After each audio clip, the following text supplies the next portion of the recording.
ढंग से हम सबका मार्गदर्शन करें, हमें प्रेरित करें। माननीय केंद्रीय गृह मंत्री महोदय।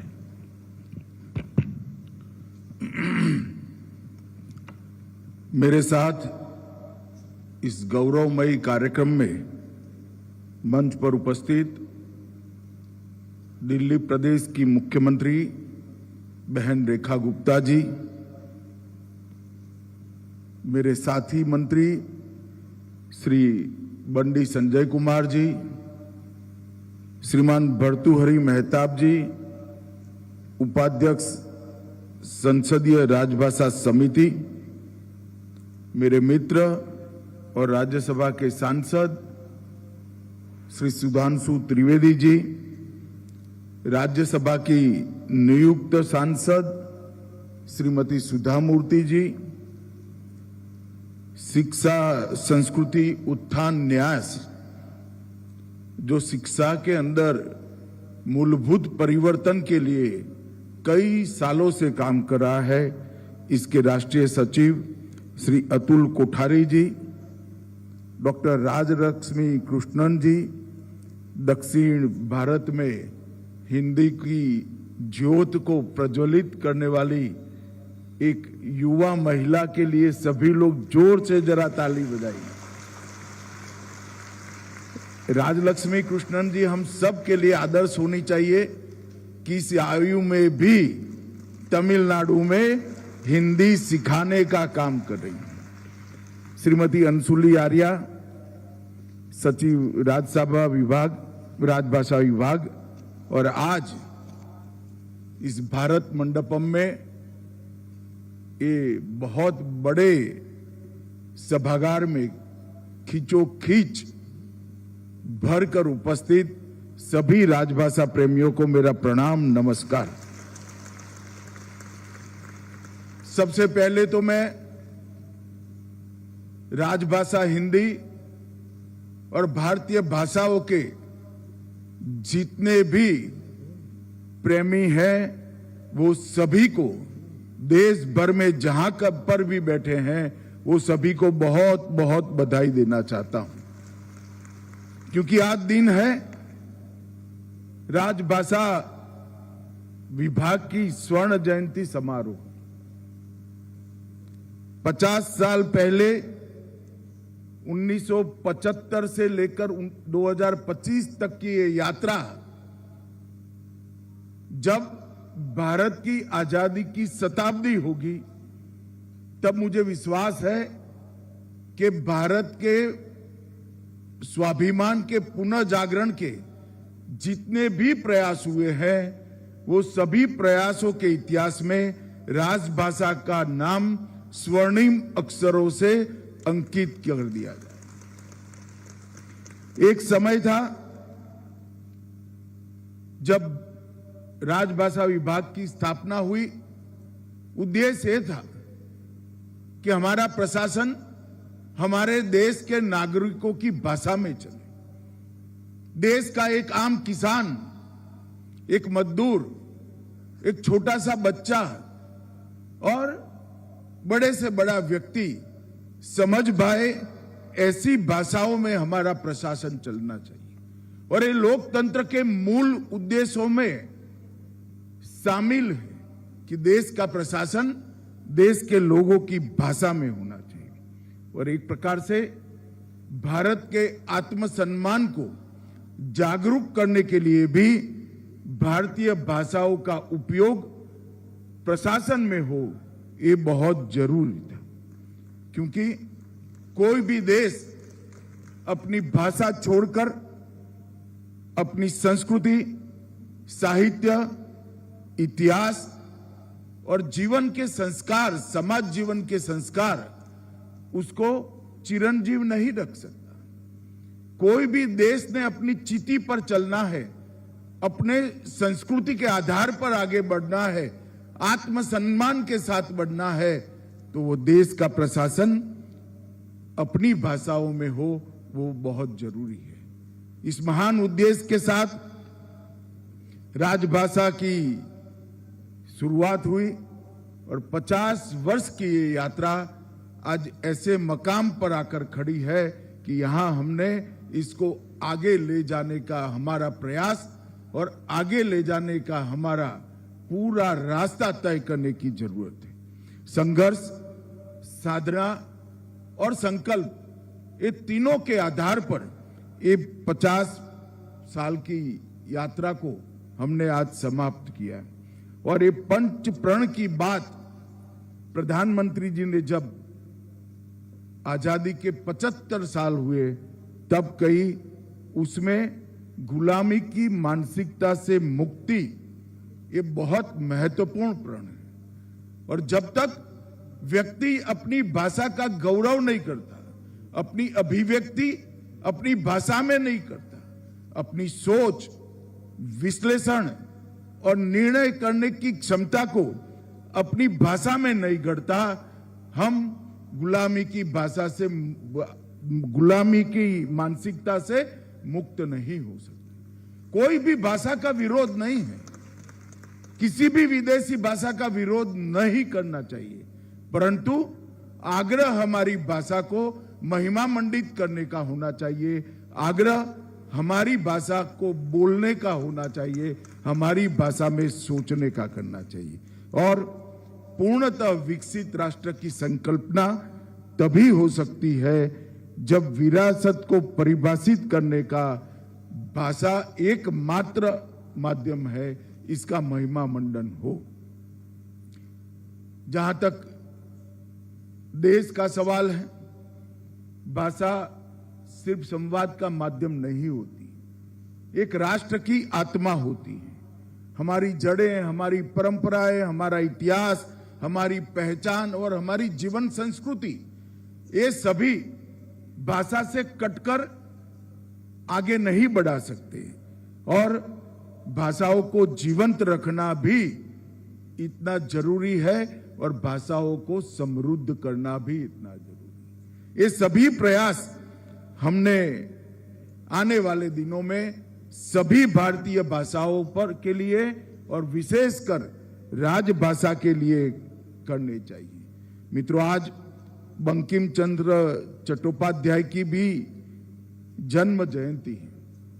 वंदे मातरम ये हमारे देश का आजादी की अभिव्यक्ति का प्रतीक बना।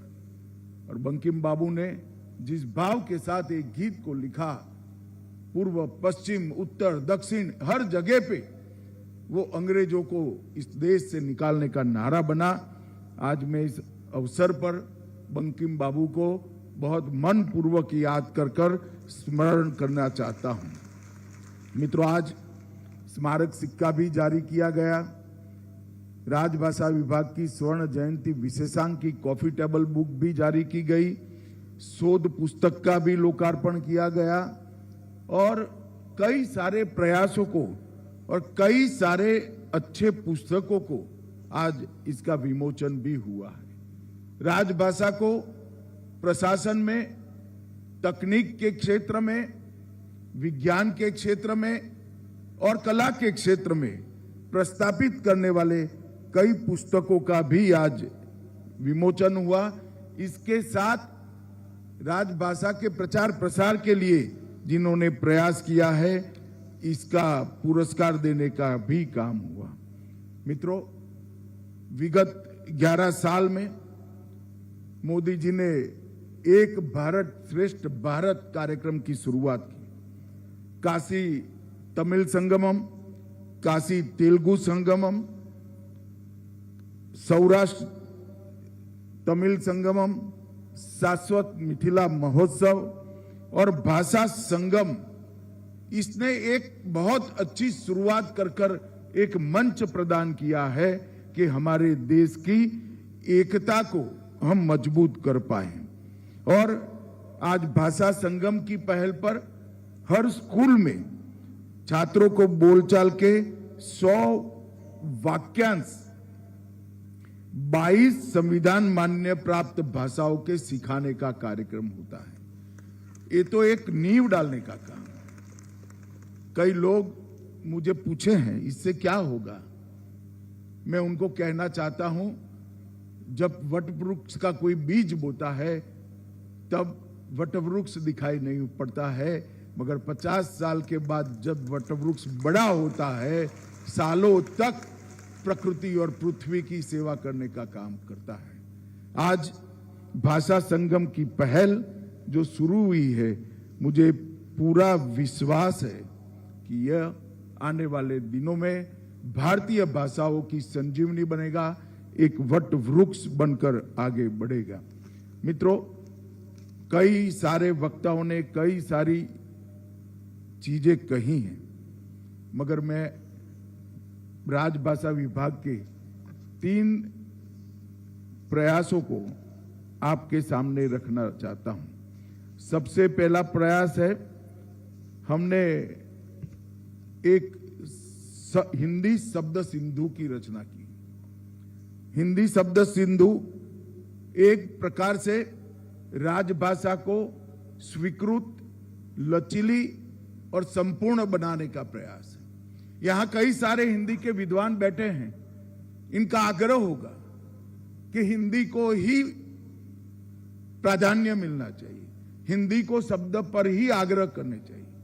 मगर मेरा मानना है किसी भी भाषा को कभी भी समृद्ध करने से हमें रुकना नहीं चाहिए और इसमें परहेज नहीं होना चाहिए। और आम बोलचाल के शब्द चाहे किसी भी भाषा के हो, एक बार हिंदू शब्द सिंधु में आ जाते हैं, आप डरिए मत, आने वाले दिनों में वो शब्द हिंदी के शब्द के रूप में ही प्रतिष्ठित होगा, चाहे किसी भी भाषा। इसलिए सभी भारतीय भाषाओं के शब्द जहां शून्यावकाश है वो शब्द के बारे में, वो शब्दों को हिंदी शब्द सिंधु, इस शब्द सिंधु के अंदर संग्रहित करेगा और आने वाले दिनों में हिंदी को लचीली भी बनाएगा, समृद्ध भी बनाएगा। और 2 शब्द सिंधु अब तक प्रकाशित हुए, 2 संस्करण प्रकाशित हुए हैं। अब तक 6,10,000 शब्द हिंदी में हमने इसका एक शब्दकोश बनाने का काम किया है। और ये आने वाले दिनों में हिंदी को न केवल समृद्ध करेगा, अन्य भारतीय भाषाओं के प्रचलित शब्द आने से अन्य भारतीय भाषाओं से भी जोड़ेगा। तकनीक और विज्ञान के शब्द समाहित करने से हिंदी का तकनीक और विज्ञान के क्षेत्र में, मेडिकल साइंस के क्षेत्र में उपयोग करने में भी बड़ी सरलता होगी। और ये पूरा शब्द सिंधु पूर्णतया डिजिटल वेब आधारित शब्द सिंधु हमने बनाया है और इस पर कई विद्वानों ने कई महीनों तक काम किया है। यूनिकोड फॉन्ट का उपयोग इसके अंदर किया है और 8वीं अनुसूची में शामिल सभी भारतीय भाषाओं के कीबोर्ड की सहायता से टंकन कर शब्द खोजने की सुविधा भी इसमें शामिल की है और हर शब्द का विस्तृत इतिहास भी, अपभ्रंश है तो अपभ्रंश से भी इतिहास लाकर इसके अंदर समाहित करने का काम किया है।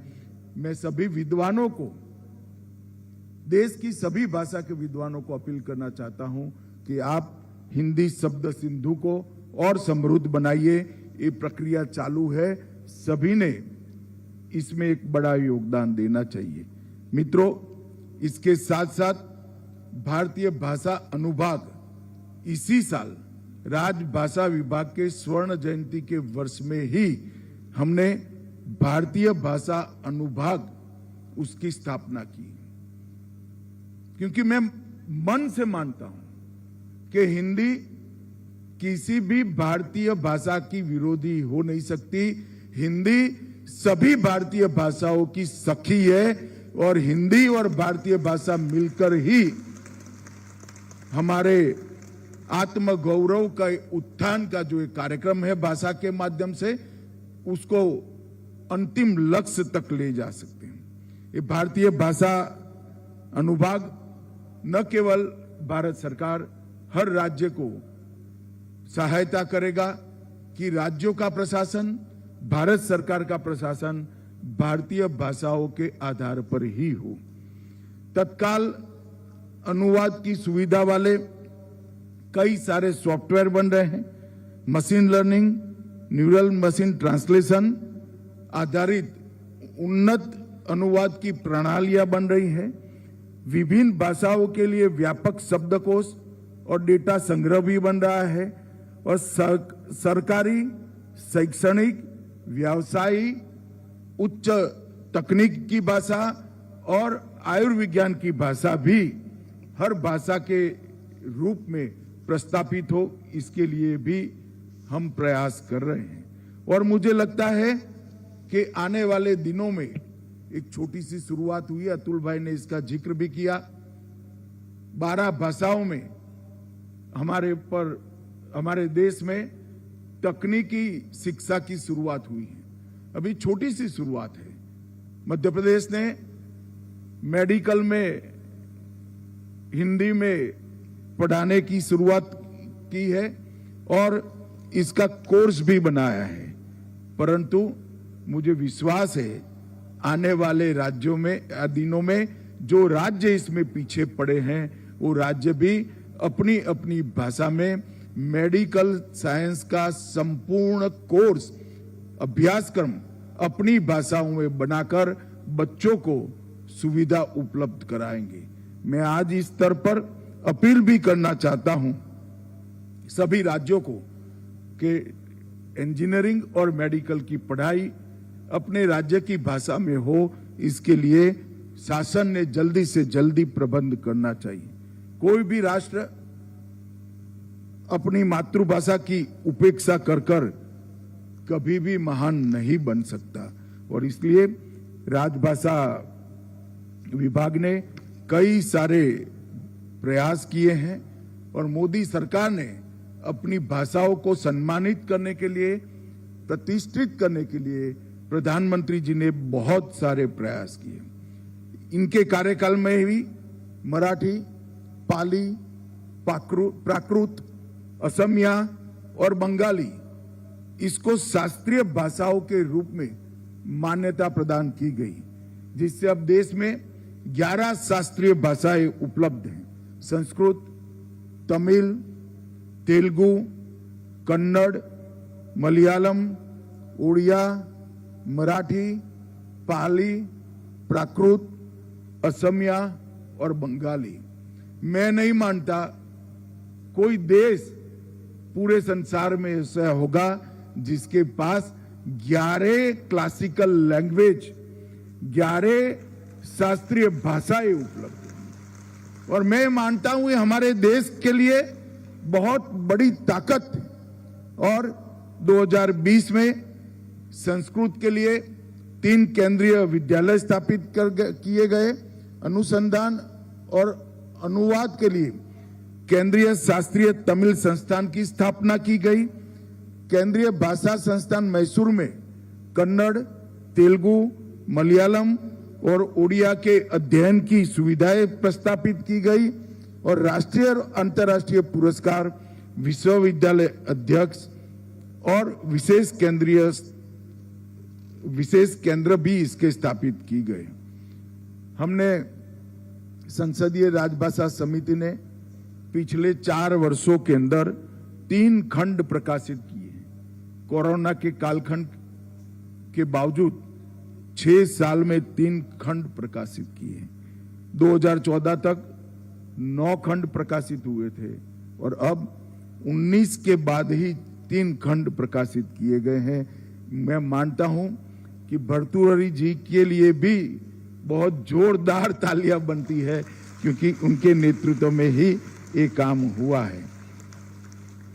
कोविड के दौरान केंद्रीय हिंदी प्रशिक्षण संस्थान और केंद्रीय अनुवाद ब्यूरो द्वारा ई प्रशिक्षण के माध्यम से हिंदी भाषा, हिंदी टंकन, हिंदी अंशुलिपि और हिंदी अनुवाद में प्रशिक्षण का प्रारंभ हुआ।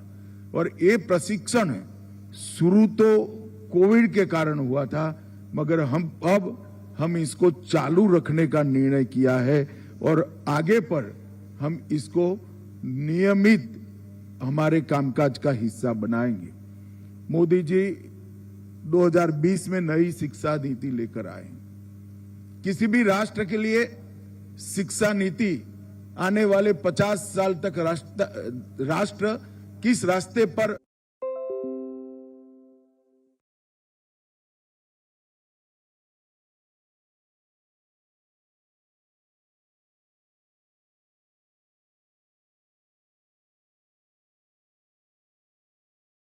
और राष्ट्रीय शिक्षा नीति 2020 में कक्षा 5 संभव हो तो कक्षा 8 तक मातृभाषा और स्थानीय भाषा पढ़ाने पर बल दिया गया है। हमारी भाषा के विकास का समर्थन नीतिगत रूप से किया गया है। 22 राज्यों और केंद्र शासित प्रदेशों में 104 प्राथमिक कक्षा की पुस्तकें भी शुरू की है।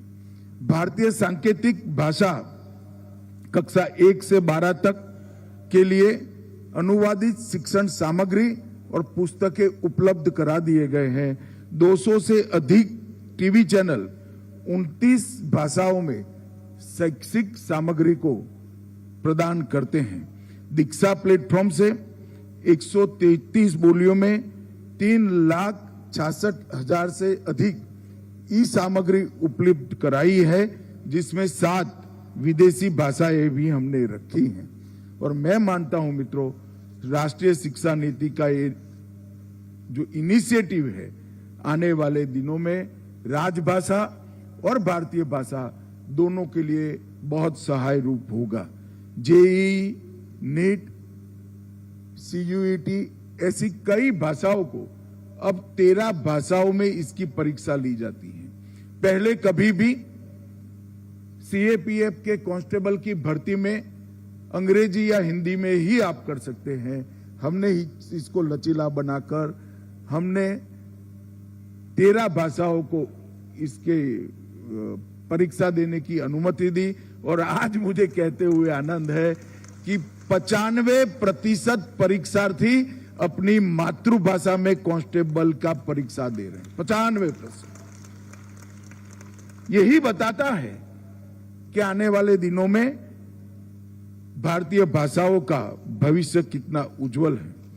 मित्रों, आज 50 साल हो रहे हैं स्वर्ण जयंती मनाने के लिए हम इकट्ठा हुए हैं। आज एक प्रकार से 50 साल की यात्रा का विहंगावलोकन का भी दिन है और आने वाले 50 साल का एक प्रकार से पथ रास्ता तय करने का भी दिन है। भारतीय राजभाषा, भारत सरकार के राजभाषा विभाग ने तय किया है कि हम आने वाले दिनों में हमारे अनुभाग, भारतीय भाषा अनुभाग के माध्यम से भारतीय भाषाओं को किशोरों की और युवाओं की भाषा बनाएंगे। हमारे किशोर और युवा भारतीय भाषा का उपयोग बढ़ाए, इसके लिए ये विभाग काम करेगा। भारतीय भाषाओं को न केवल केंद्र सरकार, राज्य सरकार में भी भारतीय भाषाओं का सरकारी कामकाज में ज्यादा से ज्यादा उपयोग हो, इसके लिए हम राज्यों का संपर्क भी करेंगे, उनको समझाने का और मनाने का प्रयास भी करेंगे। और सबसे बड़ी बात, विगत कुछ दशकों में भाषा को, भारत को तोड़ने का एक जरिया बनाया गया था। तोड़ नहीं पाए हैं, मगर प्रयास जरूर हुआ था। हमें सुनिश्चित करेंगे कि हमारी भाषाएं भारत को जोड़ने का सशक्त माध्यम बने, इसके लिए राजभाषा विभाग काम करेगा। मुझे विश्वास है मोदी जी के नेतृत्व में जो नींव डल रही है, वो नींव 2047 में एक महान भारत की रचना करेगी। और महान भारत की रचना के मार्ग में हमारी भारतीय भाषाओं को उन्नत बनाएंगे, समृद्ध बनाएंगे, इसकी उपयोगिता बढ़ाएंगे और भाषाओं के माध्यम से हमारा समाज जीवन का आत्मगौरव पुनः प्रस्थापित कर हम महान भारत की रचना की दिशा में अग्रसर होंगे, इसका मुझे विश्वास है। आज इस सभागार में ढेर सारे विद्वान आए हैं, ढेर सारे हिंदी प्रेमी भी आए हैं। वो सभी को मनपूर्वक प्रणाम कर मेरी बात को समाप्त करता हूं। वंदे मातरम।